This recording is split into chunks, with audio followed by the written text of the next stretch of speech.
এইভাবে দেখতে দেখতে 4 দিন কেটে যায়, তাও নীলপরি ফেরে না। ও বানর ভাই 4 দিন হয়ে গেল, এখনো নীলপরি আমার ছেলেকে নিয়ে ফিরলো না। তুমি একটু কিছু করো না গো, আমার তো খুব দুশ্চিন্তা হচ্ছে, দুজনের জন্যই হচ্ছে। আর আমার ছেলেটা তো খুবই ছোট, ওর উপর দিয়ে কি কি সব ঝড় যাচ্ছে। হ্যাঁ, আমিও সেটা ভাবছি। এরকম তো হওয়ার কথা না। নীলপরীকে ওই রাক্ষস শায়েস্তা করবে, ওর এত ক্ষমতা তো হওয়ার কথা না। তুমি চিন্তা করো না টুনি, আমি দেখছি। আমরা এক কাজ করি, আমরা রানীপুরীর কাছে যাই। রানীপুরী কিছু একটা এর উপায় বলতে পারবে।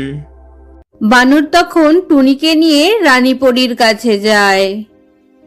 টুনি সেখানে রানীপরীকে